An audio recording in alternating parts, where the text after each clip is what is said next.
कमजोर किया था, जिससे हमने आजादी खोई, वो ही आज भी है जो भारत को कमजोर कर सकता है और कर रहा है।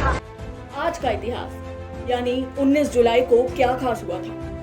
आज की तारीख ने भारत में बैंकों का पूरा लेखा जोखा ही बदल डाला था। बैंकिंग सेक्टर में आज के दिन सबसे बड़े बदलाव किए गए थे। 19 जुलाई साल 1969 ये वो तारीख थी जब देश की तत्कालीन प्रधानमंत्री इंदिरा गांधी ने एक रात में 14 बैंकों का राष्ट्रीयकरण कर दिया था। आइए जानते हैं बैंकों के राष्ट्रीयकरण की वजह को और इसके असर को भी। बुजुर्ग नेताओं की फौज से घिरी इंदिरा राजनीतिक भंवरजाल से निकलने की तैयारी कर बैठी थी।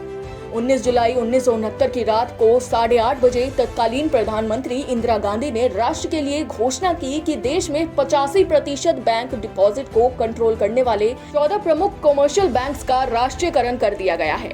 इंदिरा ने 1969 में आज ही के दिन 14 बैंकों का राष्ट्रीयकरण कर दिया था। कैबिनेट के हस्ताक्षर के बाद शाम को इंदिरा गांधी ने रेडियो पर राष्ट्र को संबोधित किया। आज का इतिहास में हम जानेंगे इंदिरा के इस फैसले के असर को और उस सिंडिकेट को भी जिसने आगे चलकर इंदिरा को पार्टी से बेदखल कर दिया। इंदिरा ने जिन बैंकों का राष्ट्रीयकरण किया था, इसकी सूची में Allahabad bank, bank of Baroda, bank of India, central bank of India, Canara bank, Punjab national bank और यूनाइटेड बैंक ऑफ इंडिया शामिल थे। अब आप सोच रहे होंगे कि इंदिरा गांधी ने एक ही झटके में बैंकों की तकदीर क्यों बदल दी। तो आपको बता दें कि सरकार ने ऐसा करने के पीछे जो तर्क दिया वो ये था कि ये बैंक सिर्फ पूंजीपतियों की ही मदद कर रहे थे और बड़े आर्थिक क्षेत्र से दूर थे।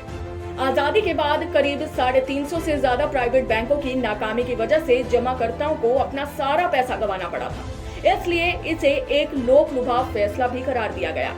लेकिन सच्चाई जो थी वह कुछ और ही थी। प्रधानमंत्रियों और उनके विरोधियों के बीच चल रहे रस्साकशी के बीच ये फैसला एक मास्टर स्ट्रोक साबित हुआ। कृषि क्षेत्र के लिए आगे चलकर जो भी फायदे हुए, इस कदम ने इंदिरा गांधी को गरीबों के मसीहे के तौर पर स्थापित कर दिया था। इससे भी महत्वपूर्ण बात यह है कि इसने कांग्रेस में उनके विरोधी गुट को बुरी तरह से परास्त कर दिया था। कांग्रेस में इंदिरा गांधी का विरोध कर रहे पुराने नेताओं की ये वह टोली थी जो इंदिरा को आगे बढ़ने नहीं देखना चाहती थी। राष्ट्रीयकरण की प्रक्रिया इंदिरा गांधी के प्रधानमंत्री कार्यकाल के दौरान जारी रही और 1980 में 6 और बैंकों का राष्ट्रीयकरण कर दिया गया। चलते चलते 19 जुलाई की दूसरी घटनाओं पर भी एक नजर डालते हैं। 1510 में प्रेशिया के बर्लिन में 38 यहूदियों को जिंदा जला दिया गया। 1827 में पहले भारतीय स्वतंत्रता संग्राम के नायक मंगल पांडे का जन्म हुआ था। 1947 में कोरियाई राजनेता ली वू होंग की हत्या कर दी गई थी। 2018 में हिंदी साहित्यकार गोपाल दास नीरज का निधन हुआ था। तो ये थे इतिहास के पन्नों पर दर्ज 19 जुलाई के कुछ अहम पहलू। इंदिरा गांधी की ओर से बैंकों के नेशनलाइजेशन के फैसले को आप कैसे देखते हैं, हमें कमेंट्स के जरिए जरूर बताएं। ऐसी ही दिलचस्प इतिहास की कहानियां जानने के लिए देखते रहिए जनहित टाइम्स।